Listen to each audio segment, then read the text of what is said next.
गीत संहिता अध्याय 31 प्रधान वाद्यकर निमंते दाऊदंकर गीत। हे सदाप्रभु, मु तुमर शरण नहीं अछि, मते केबे लज्जित हेबाकु दियो नाही। तुम्भ धर्मगुण रे मते उद्धार कर। मो प्रति आपणा कर्ण डेर, शीघ्र मते उद्धार कर। तुम्भे मो प्रति दृढ़ शैल, मोहर परित्राणार्थक दुर्गरूप गृह हुओ। कारण तुम्भे मोहर शैल ओ मोहर दुर्ग अट। एथिपाई निज नाम सकाशु मते पथ देखाई कढ़ाई नियो। सेमाने गोपन मो पाई जो जाल पाती अछंती तहिरु मते उट्टारी नियो। कारण तुम्भे मोहर दृढ़ दुर्ग। मु तुम्भ हस्तरे आपणा आत्मा समर्पण करे। हे सदाप्रभु, सत्यमय परमेश्वर, तुम्भे मते मुक्त करियछ। जो माने मिथ्या असार विषय मानती सेमानकु मु घृणा करे। मात्र मु सदाप्रभुठारे निर्भर रखे। मु तुम्भ दयारे आनंद ओ उल्लास करिबी। कारण तुम्भे मोहर क्लेश देखियछ।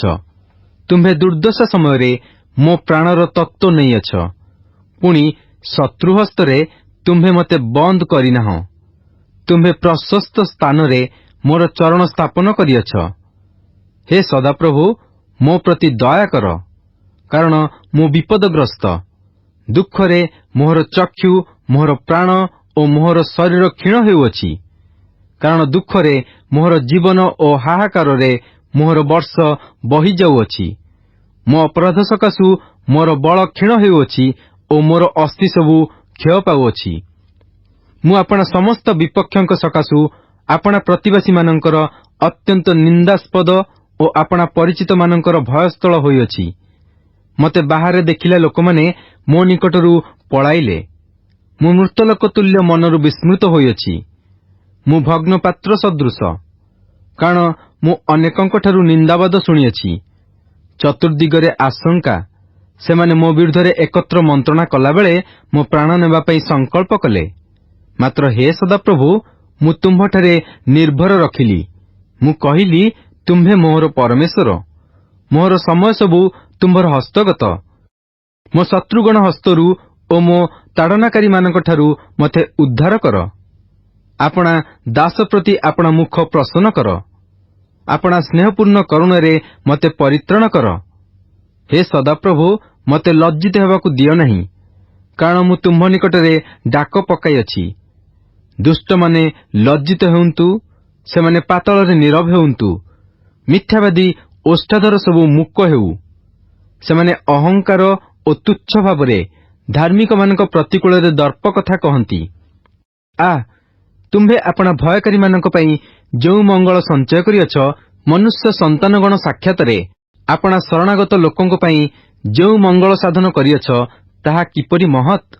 तुम्भे मनुष्यर सबु कुमंत्रणारू सेमानकु आपणा श्री छामुर अंतराଳରେ लुचाइब। तुम्भे जिह्वा समूहर विरोधरू सेमानकु आपणा आवासरे गोपन करी रखिब। सदाप्रभु धन्य हेउंतु, कारण से दृढ़ नगररे मो प्रति आपणार आश्चर्य स्नेहपूर्ण करुणा प्रकाश करियछंती। मात्र मु तुम्भ दृष्टिरू उच्छिन्न बोली आपणा अधैर्यरे कहिथिली। तथापि मु तुम्भ निकटरे आर्तनाद कलाबेले तुम्भे मो निवेदनर रब शुणिल। हे सदाप्रभुंक सद्भक्त समस्ते ताहांकु प्रेम कर। सदाप्रभु विश्वस्त लोकमानंकु रक्षा करंती ओ गर्वाचारी मानंकु बहुल रूपे प्रतिफल दियंती। हे सदाप्रभुठारे भरसाकारी समस्ते, तुम्हे माने बलवान हुओ ओ तुम्हमानंक अंतकरण साहसिक हेउ। गीत संहिता अध्याय 32 दाऊदंकर गीत। मस्किल। जाहार अपराध क्षमा, जाहार पाप आच्छादित होइअछि, से धन्य। सदाप्रभु जाहा प्रति अधर्मर आरोप न करंती ओ जाहार आत्मारे प्रवंचना नाही, से धन्य। मु मौनी होई थिबा बेले दिनजाक आर्तनाद करिबा द्वारा मोहर अस्थि सबु क्षय पाइला। कारण दिवारात्र तुम्भ हस्त मो उपरे भारी थिला। मोहर रस ग्रीष्मकालीन शुष्कतारे परिणत हेला। मु तुम्भ निकटरे आपणा पाप स्वीकार कली ओ आपणा अधर्म लुचाइली नाही। मु कहिली, मु सदाप्रभुंक निकटरे आपणा अपराध स्वीकार करिबी। ତହିଁରେ ତୁମ୍ଭେ ମୋହର ପାପ ଘଟିତ ଅଧର୍ମ କ୍ଷମା କଲ। ଏଥିପାଇଁ ତୁମ୍ଭର ଉଦ୍ଦେଶ୍ୟ ପାଇପାରିବା ସମୟରେ ପ୍ରତ୍ୟେକ ସଦ୍ଭକ୍ତ ଲୋକ ତୁମ୍ଭ ନିକଟରେ ପ୍ରାର୍ଥନା କରୁ। ନିଶ୍ଚୟ ମହାଜଳରାଶି ଉଛୁଳିବା ସମୟରେ ତାହା ତାହା ନିକଟକୁ ଆସିବ ନାହିଁ। ତୁମ୍ଭେ ମୋର ଲୁଚିବା ସ୍ଥାନ। ତୁମ୍ଭେ ସଙ୍କଟରୁ ମୋତେ ରକ୍ଷା କରିବ। ତୁମ୍ଭେ ରକ୍ଷାର୍ଥକ ଗାୟନରେ ମୋହର ଚତୁର୍ଦିଗ ବେଷ୍ଟନ କରିବ। ମୁଁ ତୁମ୍ଭକୁ ଉପଦେଶ ଦେବି ଓ ତୁମ୍ଭର ଗନ୍ତବ୍ୟ ମାର୍ଗ ଶିଖାଇବି। ମୁଁ ତୁମ୍ଭ ଉପରେ ଆପଣା ଦୃଷ୍ଟି ରଖି ତୁମ୍ଭକୁ ମନ୍ତ୍ରଣା ଦେବି। ତୁମ୍ଭେ ବୁଦ୍ଧିହୀନ ଅଶ୍ୱ କି ଖଚର ପରି ହୁଅ ନାହିଁ। ସେମାନଙ୍କୁ ଦମନ କରିବା ପାଇଁ ବାଗ ଓ ଲଗାମ ଦେବାର ଆବଶ୍ୟକ। ନୋହିଲେ ସେମାନେ ତୁମ୍ଭ କତିକି ଆସିବେ ନାହିଁ। ଦୁଷ୍ଟକୁ ଅନେକ ଦୁଃଖ ଘଟିବ, ମାତ୍ର ଯେଉଁ ଜନ ସଦାପ୍ରଭୁଠାରେ ନିର୍ଭର ରଖେ ତାହାର ଚତୁର୍ଦିଗରେ ଦୟା ବେଷ୍ଟନ କରିବ। ହେ ଧାର୍ମିକଗଣ, ସଦାପ୍ରଭୁଙ୍କଠାରେ ଆନନ୍ଦ କର ଓ ଉଲ୍ଲସିତ ହୁଅ। ହେ ସରଳାନ୍ତକରଣ ସମସ୍ତେ, ତୁମେମାନେ ଆନନ୍ଦ ଧ୍ୱନି କର। ଗୀତ ସଂହିତା ଅଧ୍ୟାୟ 33। ହେ ଧାର୍ମିକଗଣ, ତୁମେମାନେ ସଦାପ୍ରଭୁଙ୍କଠାରେ ଉଲ୍ଲାସ କର। ପ୍ରଶଂସା କରିବା ସରଳ ଲୋକଙ୍କର ଶୋଭନୀୟ। ବୀଣାରେ ସଦାପ୍ରଭୁଙ୍କୁ ଧନ୍ୟବାଦ ଦିଅ। ଦଶତାର ନେବଲରେ ତାହାଙ୍କର ପ୍ରଶଂସା ଗାନ କର। ତାହାଙ୍କ ଉଦ୍ଦେଶ୍ୟରେ ନୂତନ ଗୀତ ଗାନ କର। ଉଚ୍ଚ ଧ୍ୱନିରେ ମନୋହର ବାଦ୍ୟ କର। କାରଣ ସଦାପ୍ରଭୁଙ୍କ ବାକ୍ୟ ଯଥାର୍ଥ, ଆଉ ତାହାଙ୍କର ସମସ୍ତ କାର୍ଯ୍ୟ ବିଶ୍ୱସ୍ତତାରେ ସାଧିତ। ସେ ଧାର୍ମିକତା ଓ ନ୍ୟାୟ ବିଚାର ଭଲ ପାଆନ୍ତି। ପୃଥିବୀ ସଦାପ୍ରଭୁଙ୍କ ସ୍ନେହପୂର୍ଣ୍ଣ କରୁଣାରେ ପରିପୂର୍ଣ୍ଣ। ଗଗନମଣ୍ଡଳ ସଦାପ୍ରଭୁଙ୍କ ବାକ୍ୟରେ, ଆଉ ତହିଁର ସମସ୍ତ ବାହିନୀ ତାହାଙ୍କ ମୁଖର ନିଶ୍ୱାସରେ ନିର୍ମିତ। ସେ ସମୁଦ୍ରର ଜଳସମୂହକୁ ରାଶିତୁଲ୍ୟ ଏକତ୍ର କରନ୍ତି। ସେ ବାରିଧି ସମୂହକୁ ଭଣ୍ଡାରରେ ସଞ୍ଚୟ କରନ୍ତି। ସମୁଦାୟ ପୃଥିବୀ ସଦାପ୍ରଭୁଙ୍କୁ ଭୟ କରୁ। ଜଗନ୍ନିବାସୀ ସମସ୍ତେ ତାହାଙ୍କ ବିଷୟରେ ଭୀତ ହେଉନ୍ତୁ। ସେ କହିବା ମାତ୍ରେ ସୃଷ୍ଟି ହେଲା। ସେ ଆଜ୍ଞା କରିବା ମାତ୍ରେ ସ୍ଥିତି ହେଲା। ସଦାପ୍ରଭୁ ଗୋଷ୍ଠୀୟମାନଙ୍କର ମନ୍ତ୍ରଣା ବ୍ୟର୍ଥ କରନ୍ତି। ସେ ଜନବୃନ୍ଦର ସଂକଳ୍ପ ସବୁ ବିଫଳ କରନ୍ତି। ସଦାପ୍ରଭୁଙ୍କ ମନ୍ତ୍ରଣା ଅନନ୍ତକାଳ ସ୍ଥାୟୀ। ତାହାଙ୍କ ଚିତ୍ତର ସଂକଳ୍ପ ସବୁ ପୁରୁଷାନୁକ୍ରମେ ଥାଏ। ସଦାପ୍ରଭୁ ଯେଉଁ ଗୋଷ୍ଠୀର ପରମେଶ୍ୱର, ସେ ଧନ୍ୟ। ସେ ଯେଉଁ ଲୋକମାନଙ୍କୁ ଆପଣା ଅଧିକାରାର୍ଥେ ମନୋନୀତ କରିଅଛନ୍ତି, ସେମାନେ ଧନ୍ୟ। ସଦାପ୍ରଭୁ ସ୍ୱର୍ଗରୁ ଦୃଷ୍ଟିପାତ କରନ୍ତି। ସେ ସମସ୍ତ ମନୁଷ୍ୟ ସନ୍ତାନକୁ ନିରୀକ୍ଷଣ କରନ୍ତି। ସେ ଆପଣା ନିବାସ ସ୍ଥାନରୁ ପୃଥିବୀ ନିବାସୀ ସମସ୍ତଙ୍କ ଉପରେ ଦୃଷ୍ଟିପାତ କରନ୍ତି। ସେ ସମସ୍ତଙ୍କର ହୃଦୟ ଗଢ଼ନ୍ତି ଓ ସେମାନଙ୍କର କର୍ମ ସବୁ ଆଲୋଚନା କରନ୍ତି। କୌଣସି ରାଜା ଅପାର ସୈନ୍ୟ ଦ୍ୱାରା ତ୍ରାଣ ପାଏ ନାହିଁ। କୌଣସି ବୀର ମହାଶକ୍ତି ଦ୍ୱାରା ଉଦ୍ଧାର ପାଏ ନାହିଁ। ରକ୍ଷାର୍ଥେ ଅଶ୍ୱ ମିଥ୍ୟା, କିଏ ବା ସେ ଆପଣା ମହାବଳ ଦ୍ୱାରା କାହାକୁ ରକ୍ଷା କରିପାରିବ ନାହିଁ। ଦେଖ, ଯେଉଁମାନେ ସଦାପ୍ରଭୁଙ୍କୁ ଭୟ କରନ୍ତି, ତାହାଙ୍କ ଦୟାରେ ଭରସା ରଖନ୍ତି, ସେମାନଙ୍କ ପ୍ରାଣ ମୃତ୍ୟୁରୁ ରକ୍ଷା କରିବା ପାଇଁ ଓ ଦୁର୍ଭିକ୍ଷ ସମୟରେ ସେମାନଙ୍କୁ ବଞ୍ଚାଇବା ପାଇଁ ସେମାନଙ୍କ ଉପରେ ତାହାଙ୍କର ଦୃଷ୍ଟି ଥାଏ। ଆମ୍ଭମାନଙ୍କ ପ୍ରାଣ ସଦାପ୍ରଭୁଙ୍କ ଅପେକ୍ଷାରେ ରହିଅଛି। ସେ ଆମ୍ଭମାନଙ୍କର ସହାୟ ଓ ଆମ୍ଭମାନଙ୍କର ଢାଲ। ଆମ୍ଭମାନଙ୍କ ଅନ୍ତଃକରଣ ତାହାଙ୍କଠାରେ ଆନନ୍ଦ କରିବ, କାରଣ ଆମ୍ଭେମାନେ ତାହାଙ୍କ ପବିତ୍ର ନାମରେ ବିଶ୍ୱାସ କରିଅଛୁ। ହେ ସଦାପ୍ରଭୁ, ତୁମ୍ଭଠାରେ ଆମ୍ଭେମାନେ ଭରସା କରିଥିବା ପ୍ରମାଣେ ଆମ୍ଭମାନଙ୍କ ପ୍ରତି ତୁମ୍ଭର ଦୟା ବର୍ତ୍ତୁ। ଗୀତ ସଂହିତା ଅଧ୍ୟାୟ 34। ଦାଉଦଙ୍କର ଗୀତ।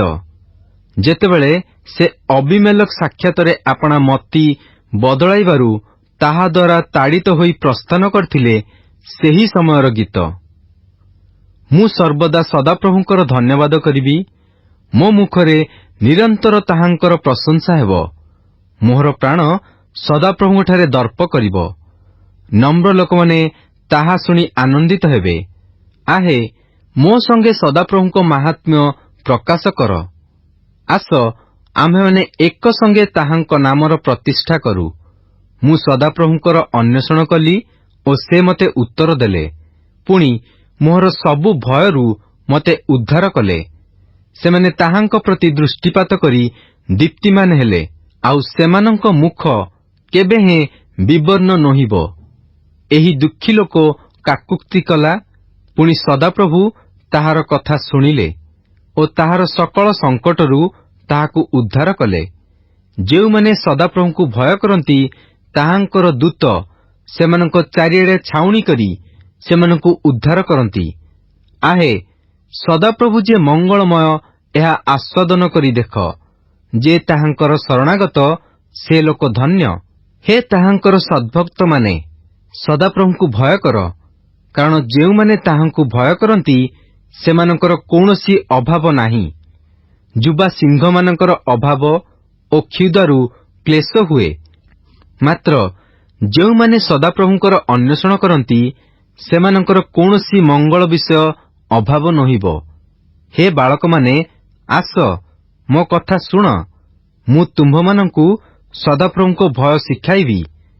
ଯେ ଜୀବନ ବାଞ୍ଛା କରେ ଓ ମଙ୍ଗଳ ଦେଖିବା ପାଇଁ ଦୀର୍ଘାୟୁ ପ୍ରିୟ ମଣେ, ଏପରି ବ୍ୟକ୍ତି କିଏ? ତୁମ୍ଭେ ହିଂସାରୁ ଆପଣା ଜିହ୍ୱା ଓ ଛଳବାକ୍ୟରୁ ଆପଣା ଓଷ୍ଠାଧର ରକ୍ଷା କର। ମନ୍ଦତାରୁ ଦୂର ହୁଅ ଓ ସୁକର୍ମ କର। ଶାନ୍ତି ଅନ୍ୱେଷଣ କର ଓ ତହିଁର ଅନୁଗାମୀ ହୁଅ। ଧାର୍ମିକମାନଙ୍କ ପ୍ରତି ସଦାପ୍ରଭୁଙ୍କର ଦୃଷ୍ଟି ଅଛି ଓ ସେମାନଙ୍କ ଆର୍ତ୍ତନାଦ ପ୍ରତି ତାହାଙ୍କର କର୍ଣ୍ଣ ଅଛି। ପୃଥିବୀରୁ କୁକର୍ମକାରୀମାନଙ୍କର ସ୍ମରଣ ଉଚ୍ଛିନ୍ନ କରିବା ପାଇଁ ସେମାନଙ୍କ ପ୍ରତିକୂଳରେ ସଦାପ୍ରଭୁଙ୍କ ମୁଖ ଥାଏ। ଧାର୍ମିକମାନେ କ୍ରନ୍ଦନ କରନ୍ତେ ସଦାପ୍ରଭୁ ଶୁଣିଲେ ଓ ସେମାନଙ୍କ ସର୍ବସଙ୍କଟରୁ ସେମାନଙ୍କୁ ଉଦ୍ଧାର କଲେ। ସଦାପ୍ରଭୁ ଭଗ୍ନାନ୍ତକରଣମାନଙ୍କର ନିକଟବର୍ତ୍ତୀ ଅଟନ୍ତି ଓ ସେ ଚୂର୍ଣ୍ଣମନାମାନଙ୍କୁ ତ୍ରାଣ କରନ୍ତି। ଧାର୍ମିକର ବିପଦ ଅନେକ, ମାତ୍ର ସେ ସବୁରୁ ସଦାପ୍ରଭୁ ତାହାକୁ ଉଦ୍ଧାର କରନ୍ତି। ସେ ତାହାର ଅସ୍ଥି ସକଳ ରକ୍ଷା କରନ୍ତି, ତହିଁ ମଧ୍ୟରୁ ଖଣ୍ଡେ ହେଲେ ଭଗ୍ନ ହୁଏ ନାହିଁ। ଦୁଷ୍ଟତା ଦୁଷ୍ଟକୁ ସଂହାର କରିବ, ଧାର୍ମିକର ଘୃଣାକାରୀ ଦୋଷୀକୃତ ହେବ। ସଦାପ୍ରଭୁ ଆପଣା ଦାସଗଣର ପ୍ରାଣ ମୁକ୍ତ କରନ୍ତି, ପୁଣି ତାହାଙ୍କର ଶରଣାଗତ କେହି ଦୋଷୀକୃତ ହେବେ ନାହିଁ। ଗୀତ ସଂହିତା ଅଧ୍ୟାୟ 35। ଦାଉଦଙ୍କର ଗୀତ। ସଦାପ୍ରଭୁ, ଯେଉଁମାନେ ମୋ ସଙ୍ଗେ ବିବାଦ କରନ୍ତି, ତୁମ୍ଭେ ସେମାନଙ୍କ ସଙ୍ଗେ ବିବାଦ କର। ଯେଉଁମାନେ ମୋ ସଙ୍ଗେ ଯୁଦ୍ଧ କରନ୍ତି, ତୁମ୍ଭେ ସେମାନଙ୍କ ସଙ୍ଗେ ଯୁଦ୍ଧ କର। ଢାଲ ଓ ଫଳକ ଧାରଣ କର ଓ ମୋର ସାହାଯ୍ୟ ନିମନ୍ତେ ଠିଆ ହୁଅ। ମଧ୍ୟ ବର୍ଚ୍ଛା ଧରି ମୋ ପଛେ ଗୋଡ଼ାଇବା ଲୋକମାନଙ୍କ ପଥ ରୁଦ୍ଧ କର। ମୋ ପ୍ରାଣକୁ କୁହ, ଆମ୍ଭେ ତୁମ୍ଭର ପରିତ୍ରାଣ। ମୋ ପ୍ରାଣର ଅନ୍ୱେଷଣକାରୀମାନେ ଲଜ୍ଜିତ ଓ ଅପମାନିତ ହେଉନ୍ତୁ। ମୋହର ଅନିଷ୍ଟ ଚିନ୍ତକମାନେ ବିମୁଖ ଓ ଘାବରା ହେଉନ୍ତୁ। ସେମାନେ ବାୟୁ ଆଗେ ତୁଷ ପରି ହେଉନ୍ତୁ ଓ ସଦାପ୍ରଭୁଙ୍କ ଦୂତ ସେମାନଙ୍କୁ ଘଉଡ଼ାଇ ଦେଉନ୍ତୁ। ସେମାନଙ୍କ ପଥ ଅନ୍ଧକାରମୟ ଓ ଖସଡ଼ା ହେଉ। ପୁଣି ସଦାପ୍ରଭୁଙ୍କ ଦୂତ ସେମାନଙ୍କ ପଛେ ଗୋଡ଼ାଉନ୍ତୁ। ଯେହେତୁ ସେମାନେ ଅକାରଣରେ ମୋ ପାଇଁ ଗର୍ତ୍ତ ମଧ୍ୟରେ ଜାଲ ଲୁଚାଇଅଛନ୍ତି, ସେମାନେ ଅକାରଣରେ ମୋ ପାଇଁ ଖାତ ଖୋଳିଅଛନ୍ତି, ଅଜ୍ଞାତସାରରେ ତାହାକୁ ସର୍ବନାଶ ଘଟୁ ଓ ତାହାର ଗୁପ୍ତ ଜାଲ ତାହାକୁ ହିଁ ଧରୁ। ସର୍ବନାଶ ସହିତ ସେ ତହିଁ ମଧ୍ୟରେ ପଡ଼ୁ। ଆଉ ମୋହର ପ୍ରାଣ ସଦାପ୍ରଭୁଙ୍କଠାରେ ଆନନ୍ଦିତ ହେବ ଓ ତାହାଙ୍କ ପରିତ୍ରାଣରେ ଉଲ୍ଲାସ କରିବ।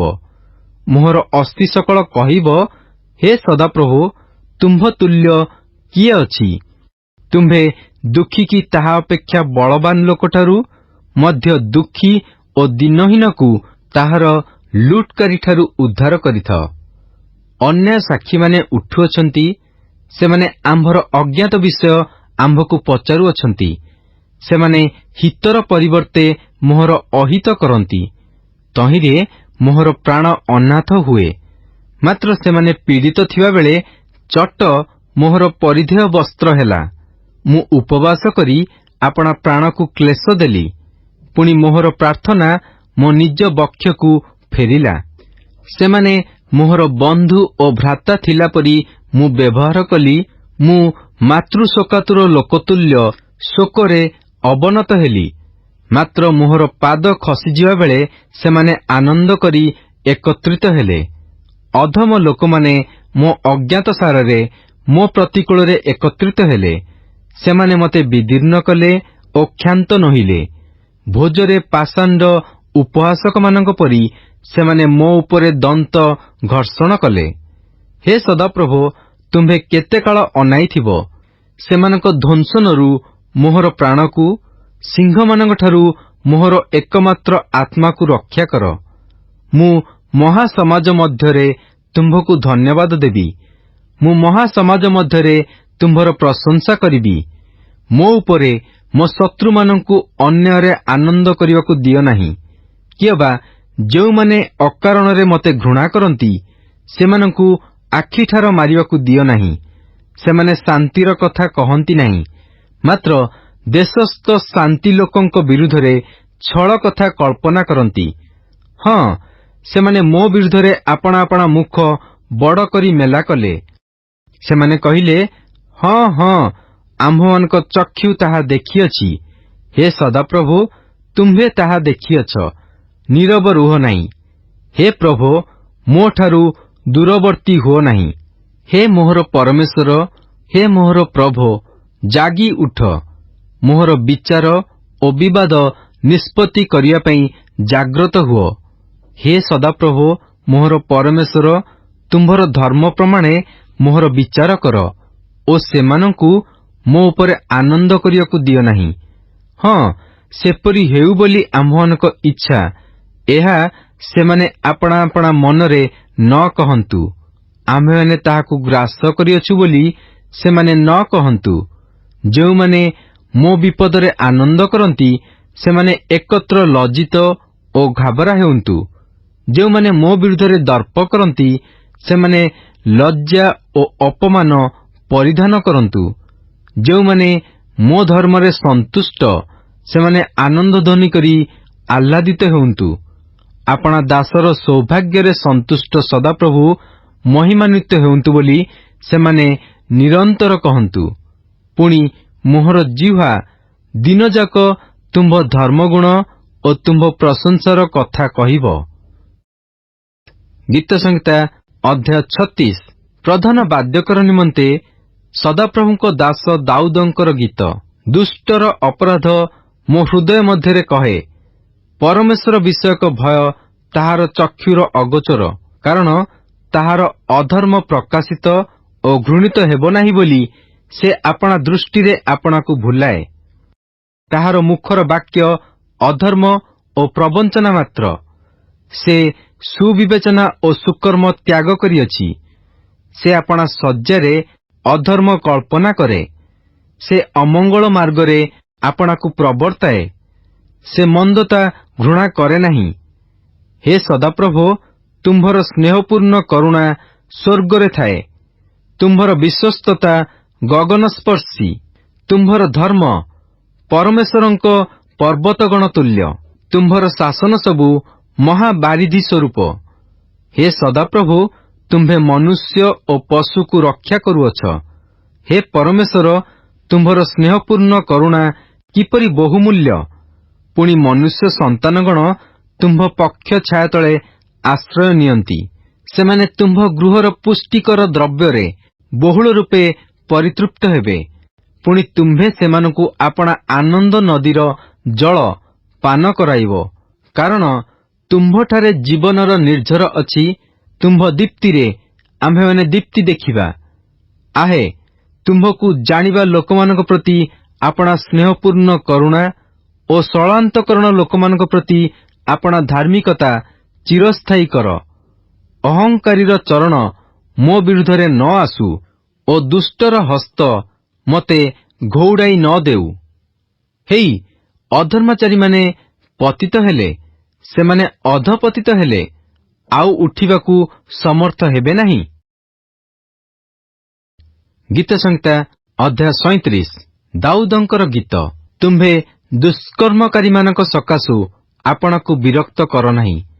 କିଏ ବା ଅଧର୍ମାଚାରୀମାନଙ୍କ ପ୍ରତି ଈର୍ଷାଭାବ ବହ ନାହିଁ। କାରଣ ସେମାନେ ଘାସ ପରି ଶୀଘ୍ର କଟାଯିବେ ଓ କୋମଳ ତୃଣ ପରି ଶୁଷ୍କ ହେବେ। ସଦାପ୍ରଭୁଙ୍କଠାରେ ନିର୍ଭର ରଖି ସୁକର୍ମ କର। ଦେଶରେ ବାସ କରି ବିଶ୍ୱସ୍ତତାର ଅନୁଗାମୀ ହୁଅ। ମଧ୍ୟ ସଦାପ୍ରଭୁଙ୍କଠାରେ ଆନନ୍ଦ କର। ତହିଁରେ ସେ ତୁମ୍ଭର ମନବାଞ୍ଛା ପୂର୍ଣ୍ଣ କରିବେ। ସଦାପ୍ରଭୁଙ୍କଠାରେ ତୁମ୍ଭର ଗତି ସମର୍ପଣ କର। ମଧ୍ୟ ତାହାଙ୍କଠାରେ ନିର୍ଭର ରଖ। ତହିଁରେ ସେ ତାହା ସଫଳ କରିବେ। ଆଉ ସେ ଦୀପ୍ତିତୁଲ୍ୟ ତୁମ୍ଭର ଧର୍ମ ଓ ମଧ୍ୟାହ୍ନ ତୁଲ୍ୟ ତୁମ୍ଭର ବିଚାର ପ୍ରକାଶ କରାଇବେ। ସଦାପ୍ରଭୁଠାରେ ସୁସ୍ଥିର ହୁଅ ଓ ଧୈର୍ଯ୍ୟ ଧରି ତାହାଙ୍କ ଅପେକ୍ଷାରେ ରୁହ। ଯେ ନିଜ ମାର୍ଗରେ କୃତକାର୍ଯ୍ୟ ହୁଏ, ଯେଉଁ ଜନ କୁସଂକଳ୍ପ ସାଧନ କରେ, ତାହା ସକାଶୁ ଆପଣାକୁ ବିରକ୍ତ କର ନାହିଁ। କ୍ରୋଧରୁ କ୍ଷାନ୍ତ ହୁଅ ଓ କୋପ ତ୍ୟାଗ କର। ଆପଣାକୁ ବିରକ୍ତ କର ନାହିଁ। ତାହା କେବଳ ଦୁଷ୍କର୍ମ କରିବାକୁ ପ୍ରବର୍ତ୍ତାଏ। କାରଣ ଦୁଷ୍କର୍ମକାରୀମାନେ ଉଚ୍ଛିନ୍ନ ହେବେ, ମାତ୍ର ସଦାପ୍ରଭୁଙ୍କ ଅପେକ୍ଷାକାରୀମାନେ ଦେଶାଧିକାରୀ ହେବେ। ଆଉ ଅଳ୍ପକ୍ଷଣ ଉତ୍ତାରେ ଦୁଷ୍ଟ ଲୋକ ନଥିବ। ତୁମ୍ଭେ ଯତ୍ନପୂର୍ବକ ତାହାର ସ୍ଥାନ ତତ୍ତ୍ୱ କରିବ, ଆଉ ସେ ନଥିବ। ମାତ୍ର ନମ୍ର ଲୋକମାନେ ଦେଶ ଅଧିକାର କରିବେ ଓ ଶାନ୍ତିର ବାହୁଲ୍ୟରେ ଆପଣା ଆପଣାକୁ ଆନନ୍ଦିତ କରିବେ। ଦୁଷ୍ଟ ଧାର୍ମିକର ପ୍ରତିକୂଳରେ କୁକଳ୍ପନା କରେ ଓ ତାହା ଉପରେ ଦନ୍ତ କଡ଼ମଡ଼ କରେ। ପ୍ରଭୁ ତାହାକୁ ଉପହାସ କରିବେ, କାରଣ ତାହାର ଦିନ ଯେ ଆସୁଅଛି, ଏହା ସେ ଦେଖନ୍ତି। ଦୁଃଖୀ ଓ ଦିନହୀନକୁ ନିପାତ କରିବା ପାଇଁ, ସଳପଥଗାମୀମାନଙ୍କୁ ବଧ କରିବା ପାଇଁ ଦୁଷ୍ଟମାନେ ଆପଣା ଆପଣା ଖଡ୍ଗ ନିଷ୍କୋଷ କରି ଧନୁ ନୁଆଇଅଛନ୍ତି। ସେମାନଙ୍କ ଖଡ୍ଗ ସେମାନଙ୍କ ନିଜ ହୃଦୟରେ ପ୍ରବେଶ କରିବ ଓ ସେମାନଙ୍କ ଧନୁ ଭଙ୍ଗାଯିବ। ଅନେକ ଦୁଷ୍ଟ ଲୋକର ପ୍ରଚୁର ସମ୍ପତ୍ତି ଅପେକ୍ଷା ଧାର୍ମିକ ଲୋକର ଅଳ୍ପ ସମ୍ପତ୍ତି ଭଲ। କାରଣ ଦୁଷ୍ଟର ବାହୁ ଭଙ୍ଗାଯିବ, ମାତ୍ର ସଦାପ୍ରଭୁ ଧାର୍ମିକକୁ ଧରି ରଖିବେ। ସଦାପ୍ରଭୁ ସିଦ୍ଧ ଲୋକମାନଙ୍କ ଦିନ ସବୁ ଜାଣନ୍ତି ଓ ସେମାନଙ୍କ ଅଧିକାର ଅନନ୍ତକାଳ ସ୍ଥାୟୀ ହେବ। ସେମାନେ ବିପଦ ସମୟରେ ଲଜ୍ଜିତ ହେବେ ନାହିଁ। ପୁଣି ଦୁର୍ଭିକ୍ଷ ସମୟରେ ସେମାନେ ପରିତୃପ୍ତ ହେବେ। ମାତ୍ର ଦୁଷ୍ଟମାନେ ବିନଷ୍ଟ ହେବେ। ପୁଣି ସଦାପ୍ରଭୁଙ୍କ ଶତ୍ରୁମାନେ ଚରା ସ୍ଥାନରେ ଶୋଭା ସ୍ୱରୂପ ହେବେ। ସେମାନେ ନିଃଶେଷିତ ହେବେ। ସେମାନେ ଧୂମରେ ନିଃଶେଷିତ ହୋଇଯିବେ। ଦୁଷ୍ଟ ଲୋକ ଋଣ କରି ପରିଶୋଧ କରେ ନାହିଁ, ମାତ୍ର ଧାର୍ମିକ ଲୋକ ଦୟା ବ୍ୟବହାର କରି ଦାନ କରେ। କାରଣ ତାହାଙ୍କର ଆଶୀର୍ବାଦପ୍ରାପ୍ତ ଲୋକେ ଦେଶାଧିକାର କରିବେ, ପୁଣି ତାହାଙ୍କର ଅଭିଶପ୍ତ ଲୋକେ ଉଚ୍ଛିନ୍ନ ହେବେ। ସଦାପ୍ରଭୁଙ୍କ ଦ୍ୱାରା ମନୁଷ୍ୟର ଗତି ସ୍ଥିରୀକୃତ ହୁଏ ଓ ସେ ତାହାର ପଥରେ ସନ୍ତୁଷ୍ଟ ହୁଅନ୍ତି। ସେ ପତିତ ହେଲେ ହେଁ ଭୂମିଶାୟୀ ହେବ ନାହିଁ, କାରଣ ସଦାପ୍ରଭୁ ସ୍ୱହସ୍ତରେ ତାହାକୁ ଧରି ରଖନ୍ତି। ମୁଁ ଯୁବା ଥିଲି, ଏବେ ବୃଦ୍ଧ ହୋଇଅଛି, ତଥାପି ମୁଁ ଧାର୍ମିକକୁ ପରିତ୍ୟକ୍ତ ଅବା ତାହାର ବଂଶକୁ ଖାଦ୍ୟ ଭିକ୍ଷା କରିବାର ଦେଖି ନାହିଁ। ସେ ଦିନଯାକ ଦୟା ବ୍ୟବହାର କରି ଉଦ୍ଧାର ଦିଏ, ପୁଣି ତାହାର ବଂଶ ଆଶୀର୍ବାଦ ପାଆନ୍ତି। ମନ୍ଦଠାରୁ ଦୂର ହୁଅ ଓ ସୁକର୍ମ କର, ପୁଣି ଅନନ୍ତକାଳ ବାସ କର। କାରଣ ସଦାପ୍ରଭୁ ନ୍ୟାୟ ବିଚାର ଭଲ ପାଆନ୍ତି ଓ ଆପଣା ସଦ୍ଭକ୍ତମାନଙ୍କୁ ପରିତ୍ୟାଗ କରନ୍ତି ନାହିଁ। ସେମାନେ ଅନନ୍ତକାଳ ରକ୍ଷିତ ହୁଅନ୍ତି। ମାତ୍ର ଦୁଷ୍ଟର ବଂଶ ଉଚ୍ଛିନ୍ନ ହେବେ। ଧାର୍ମିକ ଦେଶାଧିକାର କରିବ ଓ ସଦାକାଳ ତହିଁରେ ବାସ କରିବ। ଧାର୍ମିକର ମୁଖ ଜ୍ଞାନର କଥା କହେ ଓ ତାହାର ଜିହ୍ୱା ନ୍ୟାୟ ବିଚାରର କଥା କହେ। ତାହାର ପରମେଶ୍ୱରଙ୍କ ବ୍ୟବସ୍ଥା ତାହାର ଅନ୍ତରରେ ଅଛି। ତାହାର କୌଣସି ପାଦଗତି ଖସିଯିବ ନାହିଁ। ଦୁଷ୍ଟ ଲୋକ ଧାର୍ମିକକୁ ଜଗି ବସେ ଓ ତାହାକୁ ବଧ କରିବାକୁ ଚେଷ୍ଟା କରେ। ସଦାପ୍ରଭୁ ତାହାର ହସ୍ତରେ ତାହାକୁ ଛାଡ଼ିଦେବେ ନାହିଁ, କିଏ ବା ସେ ବିଚାରିତ ହେବା ବେଳେ ତାହାକୁ ଦୋଷୀ କରିବେ ନାହିଁ। ସଦାପ୍ରଭୁଙ୍କର ଅନୁସରଣ କର ଓ ତାହାଙ୍କ ପଥ ରକ୍ଷା କର। ତହିଁରେ ସେ ତୁମ୍ଭକୁ ଦେଶାଧିକାର ନିମନ୍ତେ ଉନ୍ନତ କରିବେ। ଦୁଷ୍ଟମାନେ ଉଚ୍ଛିନ୍ନ ହେବା ସମୟରେ ତୁମ୍ଭେ ତାହା ଦେଖିବ। ମୁଁ ଦୁଷ୍ଟକୁ ମହାକ୍ଷମତାପନ୍ନ ଓ ସ୍ୱଭୂମିରେ ସତେଜ ବୃକ୍ଷତୁଲ୍ୟ ଆପଣାକୁ ପ୍ରସାରିବାର ଦେଖିଅଛି। ମାତ୍ର ଜଣେ ନିକଟ ଦେଇ ଗଲା, ଆଉ ଦେଖ ସେ ନଥିଲା। ଆହୁରି ମୁଁ ତାହାର ଅନ୍ୱେଷଣ କଲି, ମାତ୍ର ତାହାର ଉଦ୍ଦେଶ୍ୟ ମିଳିଲା ନାହିଁ। ସିଦ୍ଧ ଲୋକକୁ ଲକ୍ଷ୍ୟ କର ଓ ସରଳ ଲୋକକୁ ନିରୀକ୍ଷଣ କର, କାରଣ ଶାନ୍ତିପ୍ରିୟ ଲୋକର ଶେଷ ଫଳ ଅଛି। ମାତ୍ର ଅଧର୍ମାଚାରୀମାନେ ଏକାବେଳେ ବିନଷ୍ଟ ହେବେ। ଦୁଷ୍ଟର ଶେଷ ଫଳ ଉଚ୍ଛିନ୍ନ ହେବ। ମାତ୍ର ସଦାପ୍ରଭୁଙ୍କଠାରୁ ଧାର୍ମିକ ଲୋକର ପରିତ୍ରାଣ ହୁଏ। ସେ ସଙ୍କଟ ସମୟରେ ସେମାନଙ୍କର ଦୃଢ଼ ଦୁର୍ଗ ଅଟନ୍ତି। ପୁଣି ସଦାପ୍ରଭୁ ସେମାନଙ୍କର ସାହାଯ୍ୟ କରନ୍ତି ଓ ସେମାନଙ୍କୁ ରକ୍ଷା କରନ୍ତି। ସେ ଦୁଷ୍ଟମାନଙ୍କଠାରୁ ସେମାନଙ୍କୁ ରକ୍ଷା କରି ପରିତ୍ରାଣ କରନ୍ତି, କାରଣ ସେମାନେ ତାହାଙ୍କର ଶରଣାଗତ। Good morning and praise the Lord. ଆଜି ବାଇବଲ ପଠନ ଦିନ ସଂଖ୍ୟା 64 ଗୁରୁବାର। ଆଜି ଆମ୍ଭେମାନେ ଗୀତ ସଂହିତା 31 ପର୍ବ ଠାରୁ 37 ପର୍ବ ପର୍ଯ୍ୟନ୍ତ ପାଠ କରିଅଛୁ। ଏହା ହେଉଛି ବିଭିନ୍ନ ପରିସ୍ଥିତି ସମୟରେ ଦାଉଦ ସଦାପ୍ରଭୁଙ୍କ ନିକଟରେ କ୍ରନ୍ଦନ କରୁଥିବା ପ୍ରାର୍ଥନାର ଗୀତ। ଧାର୍ମିକର ବିପଦ ଅନେକ, ମାତ୍ର ସେହି ସବୁରୁ ସଦାପ୍ରଭୁ ତାହାକୁ ଉଦ୍ଧାର କରନ୍ତି। 34 ପର୍ବ ତାର 19 ପଦ। ଧାର୍ମିକକୁ ଦୁଷ୍ଟର ହସ୍ତରୁ ଉଦ୍ଧାର କରିବେ ବୋଲି ସଦାପ୍ରଭୁଙ୍କଠାରେ ଭରସା କରି ବଳବାନ ଓ ସାହସିକ ହେବା ନିମନ୍ତେ ଦାଉଦ କୁହନ୍ତି। ଆପଣ ପାପ ଓ ଅପରାଧ ପ୍ରତି ଯେବେ ଆପଣା ମୁଖ ଖୋଲିବେ ନାହିଁ, ତେବେ ଦିନଯାକ ଆର୍ତ୍ତନାଦ କରିବା ଛଡ଼ା ଆପଣଙ୍କର ଆଉ କୌଣସି ଉପାୟ ନାହିଁ। କିନ୍ତୁ ଯଦି ସଦାପ୍ରଭୁଙ୍କ ଛାମୁରେ ସବୁକିଛି ସ୍ୱୀକାର କରିବେ, ତେବେ ଆପଣ ଯେ କେବଳ କ୍ଷମାପ୍ରାପ୍ତ ହେବେ ତାହା ନୁହେଁ, ବରଂ ପୁନଃସଂସ୍ଥାପିତ ହୋଇ ଆନନ୍ଦର ଗୀତ ଗାନ କରିପାରିବେ। ଏହା ଆହୁରି ମଧ୍ୟ କୁହେ ଯେ ଯେଉଁମାନେ ଈଶ୍ୱରଙ୍କ ଅନୁଗ୍ରହ ଦ୍ୱାରା ଧାର୍ମିକ ଗଣିତ ହୁଅନ୍ତି, ସେମାନେ ଈଶ୍ୱରଙ୍କଠାରେ ଆନନ୍ଦ କରୁ କରୁ ତାହାଙ୍କର ପ୍ରଶଂସା କରିବା ଉଚିତ।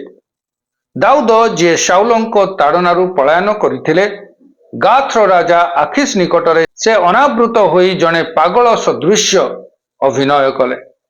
ସେ ଲୋକମାନଙ୍କ ବିରୁଦ୍ଧରେ ପ୍ରତିଶୋଧ ନେବାକୁ ଯୋଜନା କଲେ ନାହିଁ, କାରଣ ସେ ବିଶ୍ୱାସ କରୁଥିଲେ ଯେ ସଦାପ୍ରଭୁ ସମସ୍ତଙ୍କ ଜୀବନର କର୍ତ୍ତା ଅଟନ୍ତି ଓ ସେ ପ୍ରତ୍ୟେକଙ୍କ ବିଚାର ତାହାଙ୍କ ସମୟରେ ସେମାନଙ୍କ କର୍ମ ଅନୁଯାୟୀ କରିବେ। ଯେଉଁମାନେ ସେମାନଙ୍କ ମାର୍ଗରେ କୃତକାର୍ଯ୍ୟ ହୁଅନ୍ତି ଓ କୁମନ୍ତ୍ରଣା କରନ୍ତି, ସେମାନଙ୍କ ବିଷୟରେ ଅଭିଯୋଗ ନ କରିବା ପାଇଁ ଏବଂ ଲୋକମାନଙ୍କ ପ୍ରତି ଅବା ଦୁଷ୍ଟ ପ୍ରତି ଈର୍ଷାନ୍ୱିତ ନ ହେବା ପାଇଁ ଦାଉଦ ପରାମର୍ଶ ଦିଅନ୍ତି। ସେମାନେ ଅତିଶୀଘ୍ର ଉଚ୍ଛିନ୍ନ ହେବେ ଓ ସେମାନଙ୍କ ବଳ କ୍ଷୀଣ ହେବ। ମାତ୍ର ଯେଉଁମାନେ ସଦାପ୍ରଭୁଙ୍କଠାରେ ଭରସା ରଖି ସେମାନଙ୍କ ବିଶ୍ୱାସ ସ୍ୱୀକାର କରନ୍ତି, ସେମାନେ ପୃଥିବୀର ଅଧିକାରୀ ହେବେ। ଏହା ଥିଲା ଆଜିର ପଠିତ ଶାସ୍ତ୍ରାଂଶର ସାରାଂଶ। ପ୍ରଭୁ ଆମ ପ୍ରତ୍ୟେକଙ୍କୁ ଆଶୀର୍ବାଦ କରନ୍ତୁ। ଖ୍ରୀଷ୍ଟଙ୍କ ଠାରେ ଏକତ୍ର ଏହା କି ଆଶୀର୍ବାଦର ବିଷୟ ଅଟେ।